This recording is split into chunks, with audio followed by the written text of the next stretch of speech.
Hello అండి, ఇవాళ నేను మిరియాల రసం ఎలా చేయాలో చూపిస్తాను.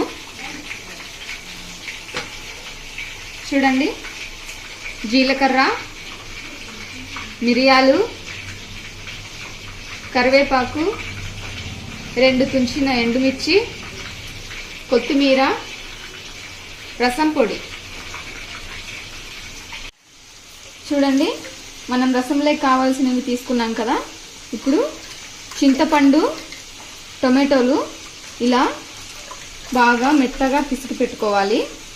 మిరియాల రసంలోకి జీలకర్ర, మిరియాలు దంచుకోవాలి.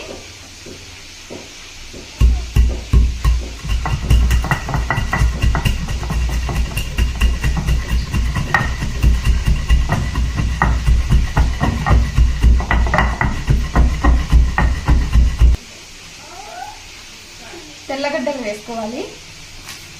నేను ఒక గడ్డంతా వేసుకుంటున్నానండి.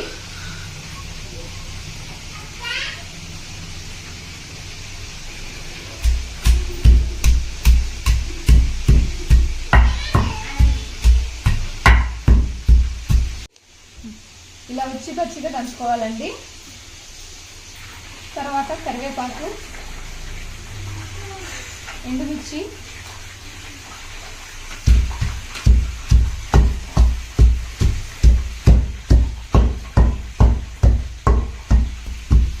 అంతే అండి, ఇలాగ దంచుకోవాలి. ఇప్పుడైతే రసానికి పోపు పెడుతున్నాను.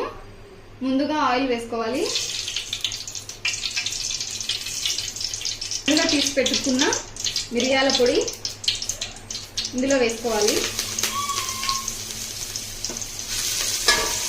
ఎక్కువ వేగనీయకూడదండి దీన్ని, ఎక్కువ వేగితే వేరే టేస్ట్ వస్తుంది.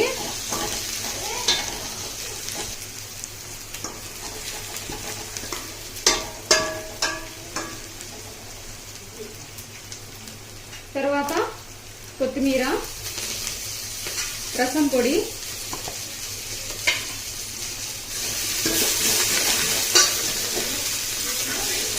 ముందుగా పిసికి పెట్టుకున్న చింతపండు నీళ్లు, చింతపండు టమాటో నీళ్లు,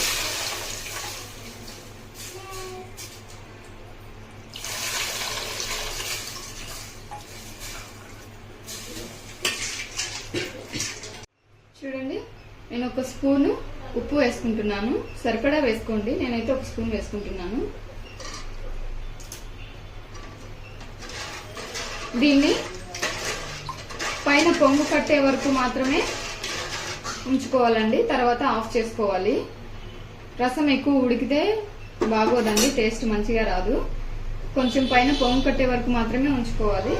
ఇప్పుడు మనం దీన్ని మూత పెట్టేసుకుందాము. ఓకే అండి, చూడండి, రసం మీద ఇలా పొంగు వచ్చేసింది. నేనైతే స్టవ్ ఆఫ్ చేసుకున్నాను. ఇప్పుడు రసం రెడీ అయిపోయింది. మీరు కూడా ఈ రసాన్ని ట్రై చేసి చూడండి, ఎలా ఉందో కామెంట్ చేయండి.